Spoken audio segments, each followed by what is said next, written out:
नमस्कार. Kitchen queens मध्ये तुमच्या सगळ्यांचं खूप खूप स्वागत. अमृता, परवा बाजारात गेले होते आणि सगळीकडे भल्ले मोठे मी मटारचे ढीकच्या ढीक पाहिले. हो, अगदी खरं मनीषा. या सीझन मध्ये खूप छान गोड मटार मिळतात. आणि मटारचे खूप वेगळे वेगळे पदार्थही केले जातात. थांब, मला माहिती आहे तू आज एक मटारचा फेमस पदार्थ घेऊन आली आहेस, पण थोडं आपल्या स्टाईलनी सांगूयात. चटपटीत, खुसखुशीत आणि मुरड घातलेली मटारची करंजी होईल एकदम भारी. चला तर मग करूयात घरच्या घरी. मटार करंजीसाठी सगळ्यात महत्वाचा जिन्नस म्हणजे मटार. मी इथे बाजारातनं छान हिरवेगार असे 2 वाटी मटार घेतलेले आहेत आणि अमृतानी वेळ वाचावा म्हणून पाणी सुद्धा बॉईल करायला ठेवलंय. आपण काय करूया, आपले जे मटार आहेत ते बॉईल करून घेऊयात. मटार ना मस्त वर आले आहेत, म्हणजे आपले मटार शिजलेले आहेत आणि रंग शिजल्याच्या नंतर ना रंग खूप छान येतो. गॅस बंद केलाय, मटार काढून घेऊयात. पाणी निथळून काढायचे आहेत, सारण ओलं व्हायला नको. बघ, उकळल्याच्या नंतर कलर रंग छान हिरवा आला. आपल्याला मटार जो आहे तो थोडासा कोरडा करून घ्यायचा आहे. ज्यातला ओलसरपणा कमी करण्यासाठी मी इथे पांढऱ्या कॉटनच्या कपड्यावर मटार व्यवस्थित पसरून पुसून घेणार आहोत आपण.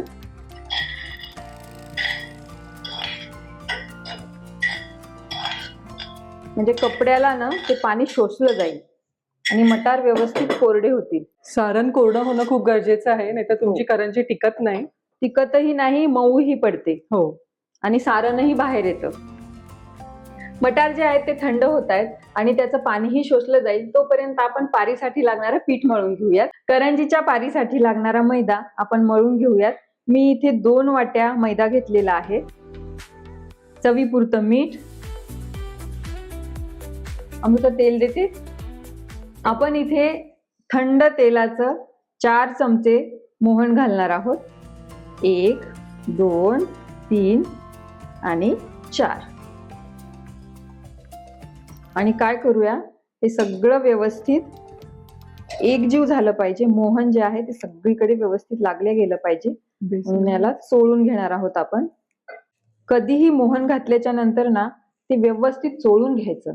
म्हणजे काय होतं, मोहन जे आहे ते सगळीकडे लागलं जातं आणि पारी जी आहे ती खुसखुशीत होते. हो, अगदी. मोहन नीट झालंय की नाही, नीट पडलंय की नाही हे पाहण्याची आणखीन एक पारंपरिक पद्धत ती म्हणजे अशी मूठ वळून बघायची. बघा, छान घट्ट गोळा झालाय ना, म्हणजे मोहन व्यवस्थित झालेला आहे. जर का तुमचा गोळा नीट नाही झाला तर थोडंसं मोहन लागेल असं समजायचं.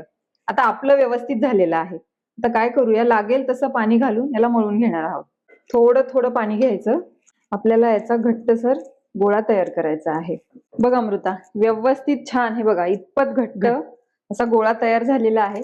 आपण काय करूया, एक 15 ते 20 मिनिटं याला रेस्ट देऊया. व्यवस्थित झाकण लावून ठेवायचं आणि 15 मिनिटं रेस्ट द्यायची. मटार जे आहेत ते थंड झालेले आहेत आणि कापडामुळे काय होतं, कोरडे पण झालेले आहेत. आपण काय करूयात, जाडसर ना ह्याची भरड करून घेणार आहोत आपण. फार बारीक नाही करायचं. तुम्ही रगडूनही घेऊ शकता, त्याच्यानंतर बत्त्यात थोडं कुटूनही घेऊ शकता आणि वेळ जर नसेल तर मिक्सरला थोडं जाडसर वाटूनही घेऊ शकता. कलर आहे तसा राहिलेला आहे वाटाण्याचा. जास्त बारीक मटार नाही करायचे, थोडेसे जाडसर असे. ते खायला पण छान लागतात आणि मटारच्या करंजीमध्ये पारीला पण व्यवस्थित सगळीकडे लागल्या जातात. त्या सारणाला एक फोडणी घालायची आहे, छान मस्त चुरचुरीत फोडणी घालायची आहे. त्यासाठी इथे काय केलेलं आहे मी, 5-6 हिरव्या मिरच्या, 1 इंच आल्याचा तुकडा आणि 7-8 लसणाच्या पाकळ्या, अर्धा चमचा जिरं, अख्खं जिरं, 1 चमचाभर अख्खे धणे आणि अर्धा चमचा सोप. हे काय करू, व्यवस्थित ह्याची पण ना भरड करून घेऊ. बघ अमृता, मेहनत थोडी जास्त लागली, पण वाटण बघ किती छान झालं. हो, आणि याची चव ही खूप छान लागते. म्हणजे आपण खलबत्त्यात जे कुटून घेतो त्याची चव खूप छान लागते. पण तुमच्याकडे इतका वेळ नसेल किंवा तुम्हाला इतकी मेहनत घ्यायची नसेल तर हे वाटण तुम्ही मिक्सरलाही करू शकता. आता आपलं वाटण जे आहे ते झालेलं आहे, छान बारीक वाटलं गेलंय. वाटण काढून घेऊयात. आपण एक फोडणी तयार करणार आहोत. त्यासाठी कढई तापलेली आहे. थोडंसं 1-2 चमचे तेल घालूयात आणि इथे मी 2 मध्यम आकाराचे कांदे बारीक कापून घेतलेले आहेत ते घालणार आहोत. जिरा आपण ऑलरेडी वाटणात घातलेला आहे. कांदा ऑप्शनल आहे. कांदा तुम्हाला नसेल घालायचा तर तुम्ही घातला नाही तरी चालेल, आणि जर का घातला तर तो व्यवस्थित परतून घेणार आहोत. कारण कांदा जर कच्चा राहिला ना तर आपली जी करंजी आहे ती मऊ पडण्याची शक्यता असते. बघ अमृता, हो. कांदा जो आहे व्यवस्थित भाजला गेलेला आहे. कलर बदललेला आहे कांद्याचा. हो. आता आपण काय करूयात, आपलं जे हिरवी मिरचीचं वाटण आहे ते आपण घालणार आहोत. ते आवडीनुसार कमी जास्त करा बरं. तू थोडं जास्तच घालशील, खाणारी मी आहे. थोडं परतून घेऊयात. फक्त कच्चेपणा गेला पाहिजे. हो. वाटण छान परतलं गेलं की त्याच्यामध्ये घालणार आहे मी चवीपुरती हळद, अर्धा चमचा गरम मसाला, आणि इथे मी 2 चमचे बेसन भाजून घेऊन ते घालतोय आपण. त्याने ना मिळून यायला मदत होते आणि चवही छान लागते. सगळं मिक्स करून घेऊया. बेसन पीठ खरपूस भाजून घेऊन ते घातलेलं आहे. हो, भाजून घ्यायचं थोडस. आता आपले मटार आणि चवीपुरतं मीठ सगळं व्यवस्थित मिक्स करून घेऊया. बघ अमृता, मटार आपण कोरडे करून घेतल्यामुळे ना हो. सारण बघ कोरडं कोरडं झालंय. होतंय, बरोबर. खूप जणांचं काय होतं, करंजी करताना ना करंजी मऊ मऊ पडते. हो हो. पारीतनं ते बाहेर येतं, मऊ पडते. तर त्याच्यामुळे छोट्या छोट्या गोष्टी आहेत ज्या लक्षात घेतल्या ना तर करंजी एकदम खुसखुशीत होईल. आता आपण घालणार आहोत चवीपुरती साखर आणि व्यवस्थित मिक्स करून घेऊया. साखर मिक्स झाली की गॅस बंद करायचा आणि अर्ध्या लिंबाचा रस मी घालणार आहे. कोणत्याही पदार्थात तुम्ही लिंबाचा रस, साखर घातली की त्या पदार्थाची चव अजून वाढून येते. हो. आणि 2 चमचे मनुका. मनुका ना खाताना छान लागतात आणि चवही चांगली लागते त्याची. फक्त ते गॅस बंद केल्याच्या नंतर घालायच्या आणि व्यवस्थित मिक्स करून घ्यायचं आणि आपलं सारण रेडी झालेलं आहे. सारण काय करू, गार करायला ठेवूयात. सारण जे आहे ते थंड झालेलं आहे. आपण तेलही तापवायला ठेवलेलं आहे आणि आपली जी पारीसाठी लागणारं पीठ होतं ते पण व्यवस्थित मुरलेलं आहे. फक्त थोडं चोळून घ्यायचं आणि करंजा करायला घ्यायच्या. तुम्हाला करंजी कितपत मोठी हवी आहे, छोटी हवी आहे, त्या हिशोबाने हो. पारीची साईज तुम्ही तुमच्या मनाने ठरवा. ती जास्त जाड पण नाही, जास्त पातळ पण नाही. अशी व्यवस्थित पारी लाटून घ्यायची. मधोमध सारण भरायचं आणि सारण भरण्यात कुठेही कंजूसी करायची नाहीये.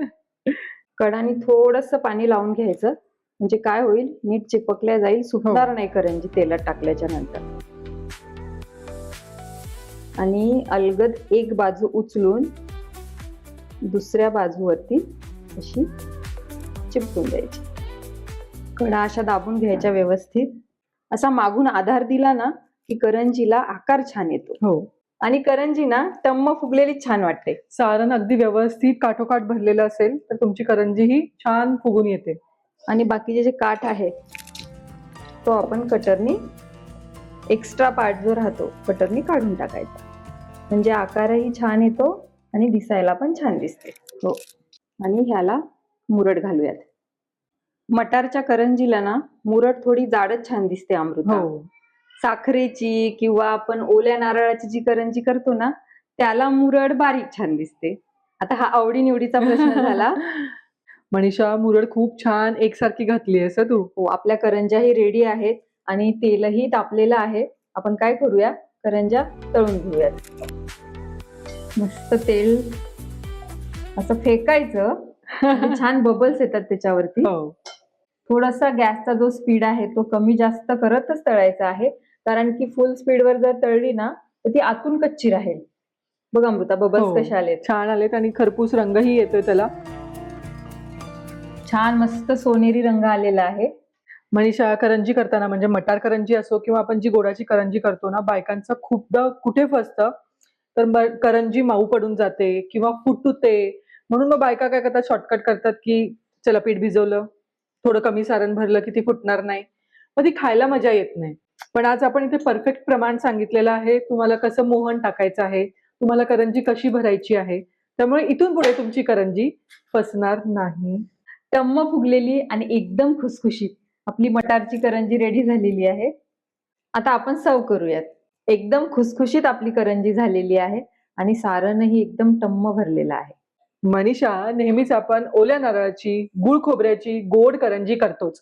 पण मी सांगते म्हणून मनीषाने केलेली ही चटपटीत मटार करंजी नक्की ट्राय करा.